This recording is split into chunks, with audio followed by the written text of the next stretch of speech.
एक बार फिर से मैं आपके लिए लेके आया हूँ फार्माकोकेमिस्ट्री का एक टॉपिक जो कि काफ़ी इम्पोर्टेंट है। देखिए, आज मैं आप लोगों को जो बताने जा रहा हूँ वो हाइपोग्लाइसेमिक एजेंट्स हैं।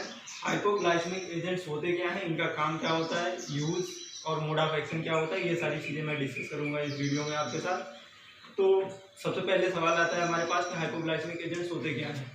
तो hypoglycaemic agents are medications which are used to reduce blood sugar level. हमारी बॉडी में ब्लड में जब शुगर लेवल बढ़ जाता है, उस शुगर लेवल को कम करने के लिए या फिर मेंटेन करने के लिए हम लोग जो भी मेडिसिन या फिर जो भी मेडिकेशंस यूज करते हैं, जो भी रेमेडीज यूज करते हैं, these are called hypoglycaemic agents. अब सबसे पहले सवाल ये आता है कि हमारी बॉडी में ये ब्लड शुगर बढ़ता कहाँ से है और इस ब्लड शुगर को बढ़ाने के फैक्टर कौन कौन से हैं जिसके लिए हमें हाइपोग्लाइसेमिक एजेंट्स की ज़रूरत पड़ती है। सबसे पहले आता है हमारी बॉडी में मेटाबॉलिज्म ऑफ कार्बोहाइड्रेट्स। देखिए, ये कार्बोहाइड्रेट एक ऐसी चीज़ है जो हमें भोजन से मिलती है, ज़्यादातर चावल से मिलती है या फिर मीठी चीज़ों से मिलती है।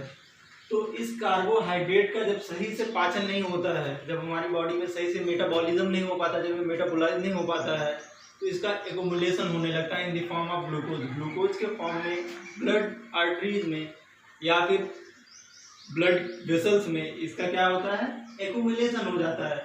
जब ग्लूकोज का एक्युमुलेशन ब्लड वेसल्स में हो जाता है तो ब्लड शुगर लेवल जो होता है वो बढ़ जाता है या फिर ब्लड में ही शुगर का लेवल बढ़ जाता है। इससे प्रॉब्लम ये होती है कि हमारा जो ब्लड है वो प्रॉपरली वर्क नहीं कर पाता है। बॉडी में कई सारे फंक्शंस हैं जिनमें प्रॉब्लम आती है। जब ब्लड सही से वर्क नहीं कर पाता तो ब्लड प्रेशर बढ़ जाता है इंसान का। ब्लड प्रेशर बढ़ने के साथ ही हार्ट डिजीज़ बढ़ जाती है, बहुत सारी डिजीज़ हो जाती हैं, ओडिमा हो जाता है, फैटी हो जाता है। तो इन सारी प्रॉब्लम्स से बचने के लिए, इसका इलाज करने के लिए, क्योर करने के लिए हम लोग जिनका यूज़ करते हैं वो होते हैं हाइपोग्लाइसेमिक एजेंट्स। दोस्तों, ये तो बात हो गई हाइपोग्लाइसेमिक एजेंट्स की। अब बात ये हम लोग करते हैं कि हाइपोग्लाइसेमिक एजेंट्स मिलते कहाँ से हैं, ह्यूमन बॉडी में इनका क्या रोल है।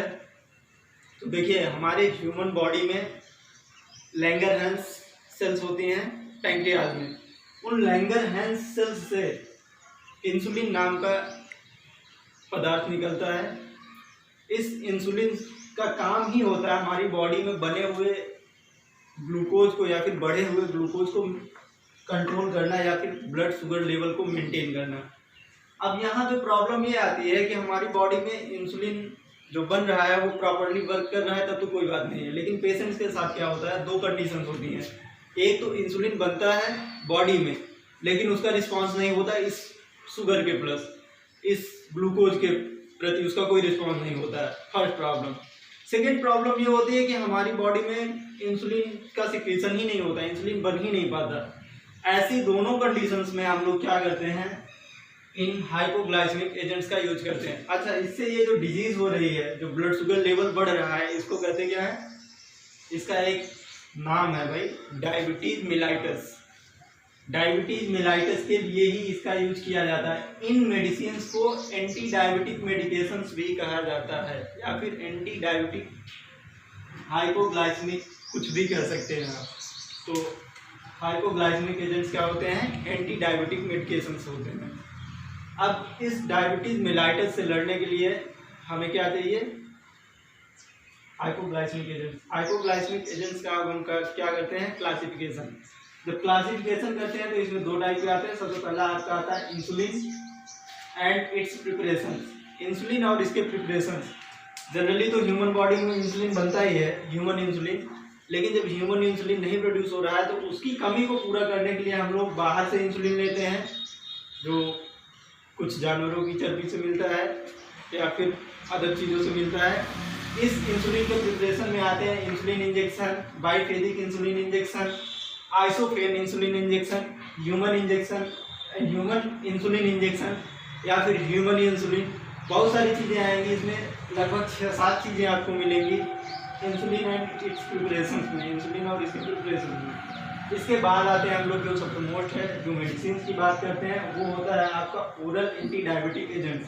अब ओरल एंटी डायबिटिक एजेंट्स जो है इनको भी फिर फर्दर दो कैटेगरी में डिवाइड किया गया है, sulfonylureas and biguanides. Sulfonylureas में आपका क्लोरप्रोपामाइड है, टालब्यूटामाइड है, ग्लिबेनक्लामाइड है।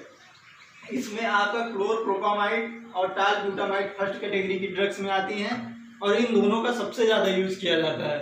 देखिए पहली कंडीशन में तो जब इंसुलिन इंसान की बॉडी में बन ही नहीं रहा है, उस कंडीशन में हम लोग इंसुलिन इंजेक्शन लेते हैं इंसुलिन की कमी पूरा करने के लिए। लेकिन जब हमारी बॉडी में इंसुलिन बन रहा है लेकिन उसका कोई रिस्पॉन्स नहीं हो रहा है, इंसुलिन काम नहीं कर पा रहा है प्रॉपरली, तब उस कंडीशन में हम लोग इन सारी चीज़ों का, इन मेडिकेशन का यूज करते हैं। अब इसमें आपका क्लोरप्रोपामाइड, टालब्यूटामाइड फर्स्ट कैटेगरी की ड्रग आती है। सेकेंड कैटेगरी आपकी आती है बाइगुआनाइड्स, इसमें फिनफार्मिन एंड मेटफार्मिन है। डियर स्टूडेंट्स, मेटफार्मिन और फिनफार्मिन का यूज मिनिमम किया जाता है, आपको फिर से बता दे रहा हूँ, रेयर कंडीशन में इनका यूज किया जाता है। सबसे ज्यादा यूज की जाने वाली ड्रग्स होती है आपकी क्लोरप्रोपामाइड एंड टालब्यूटामाइड। आपको ध्यान जो यहाँ पे देना है वो ये है कि आपको इंसुलिन एंड इट्स प्रिपरेशन, इसको अच्छे से तैयार करना है। ये फर्स्ट कैटेगरी में आती है जब इंसान की बॉडी में इंसुलिन प्रोड्यूस ही नहीं हो रहा है, और सेकेंड कैटेगरी में जो आपकी आती है जब इंसुलिन प्रोड्यूस हो रहा है लेकिन रिस्पॉन्स नहीं कर रहा है, क्लोरप्रोपामाइड एंड टालब्यूटामाइड। इन दोनों मेडिसिन को भी आपको तैयार करना है। बाकी hypoglycaemic agents are these agent which are used to reduce blood sugar level. ये ब्लड शुगर लेवल जब बढ़ जाता है बॉडी में तो ऑडिमा, पेट्यू, heart disease, coronary artery disease, बहुत सारी डिजीज़ होती हैं इंसान की बॉडी में। मल्टीपल डिजीज़ होती हैं, एक नहीं मल्टीपल डिजीज़ होती हैं, इतनी बड़ी प्रॉब्लम है। और उससे भी बड़ी प्रॉब्लम यह है कि इसका आज तक कोई भी सटीक इलाज नहीं मिल पाया है। मतलब ऐसा नहीं हुआ है कि किसी को डायबिटीज़ मेलाइटस हो जाए और उसको जस्ट एक बार में इलाज करके ठीक कर दिया जाए, ऐसा नहीं होता। Thank you.